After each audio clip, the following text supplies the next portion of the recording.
For tuning in. Today is day 10 of 21 being in loving leadership. And today there's the energy of a new gene key on the planet. Oh, what number is it?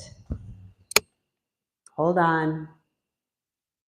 Ah, I was all prepared to talk about the qualities, but I forgot the actual number. It's gene key number 49. And wow, it's so interesting. So the shadow aspect of gene key number 49 is the shadow of reaction. And based on what's happening in the world right now, it feels like a natural response to react to the lunacy and the craziness that is going on. But I want to offer you a little bit of hope. And I'm not going to go into a whole explanation of the gene keys and what they are, but let me surmise it to just say that we live in a changing universe, right? Everything is always changing. I think sometimes we're surprised when things change because our ego mind loves the security of consistency and staying with the same thing that's familiar, that we can count on, that we know about.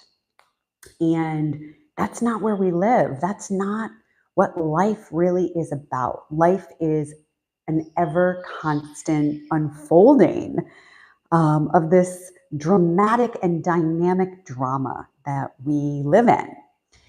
And every 6 or 7 days, there are new energies present, new frequencies present on the planet. And if you'd like to learn more about that, you can go to genekeys.com and get yourself sucked into a wicked big rabbit hole. I love it. But here's the thing, and here's the hope that I want to offer to you. Right now, we're in the shadow of reaction. And there's a lot of reaction going on based on what is happening in the United States of America. The energy of the gift and the energy of the divine gift is something that is very, very important. And the energy of the gift is the energy of revolution. This is such an opportunity to believe in humanity, to believe in the possibilities of humanity. And when we go into reaction and we get caught in that energy, the energy of reactivity, the energy of anger, the energy of force, it's not helpful, right? We know this intuitively, and we feel this rage over what is happening. And we know that it is not helpful to get sucked into that energy, because that is just going to lead us into a great deal more chaos, a great deal more chaos. So I invite you to take a breath. I invite you to consider the possibility of a revolution. And what would that really look like? What would that really mean to have a revolution? The divine gift energy that is also present even above revolution is the energy of rebirth. So there is just such a gorgeous opportunity for us, for humanity, to move itself in an evolutionary upward trajectory based on who we are, what we know to be true, and how we want to experience our lives. Very simply, my guidance is to stay calm. When we get sucked into that reactivity, it's an energy, right? It's like it's an energy of temptation. And there's all of this lunacy happening right now on the planet. And this energy of reactivity wants to suck us in. And in so doing, we end up fueling the reactivity. We end up giving our life force over to it, and then we feed it. And that's how we feed it.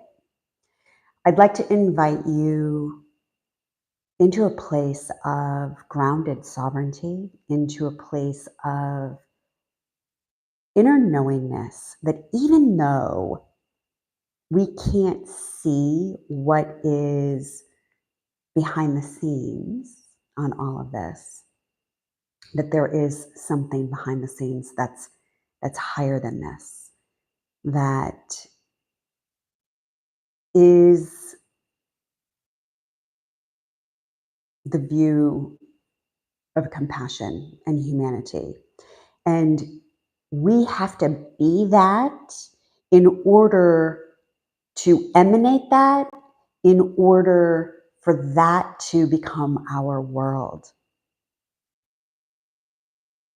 The man in the mirror. It's always about the man in the mirror. I'm not saying don't take action. I'm not saying don't call your congressperson. I'm not saying don't speak up for human rights and what's okay and what's not okay. I'm not saying that.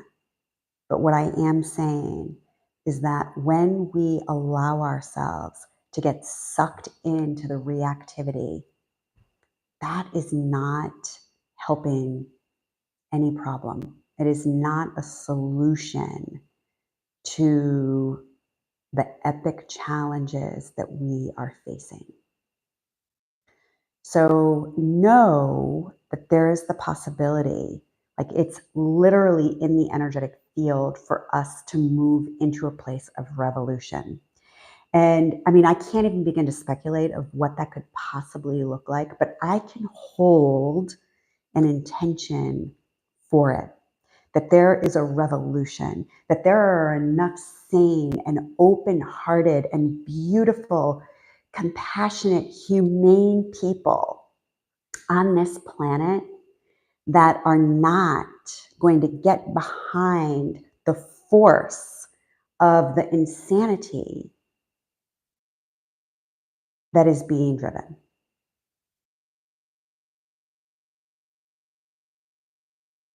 Day 10 of 21, being in loving leadership.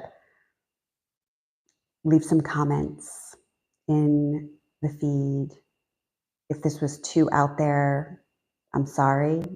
It's what's present within me right now to share. And the more I can stay in my heart and you can stay in your heart, the more we can be a grounded anchor of compassion and understanding and loving, the more that energy goes out into the field. And this is how we begin to change our experience. I know we're hypnotized into believing that we have to push and force and control things outside of us, but that's actually not the case. That's actually not how it really works. And when we can begin to figure it out, when we can begin to put our energy behind our thoughts, our thinking, when we like pour our heart into the fear, we're just fanning the fire. We're just fanning the fire of fear. Let's take a stand inside of ourselves for peace. I know this doesn't sound logical. It doesn't sound linear. It doesn't even sound like it makes any sense at all. But what have you fucking got to lose? What have we got to lose? Because the other way isn't going to work. It hasn't worked for hundreds and hundreds and hundreds of years. We're being given a redo. I send you blessings of love and light to your heart, to your life, to uplift you. My name is Donna Bond. Thank you for watching.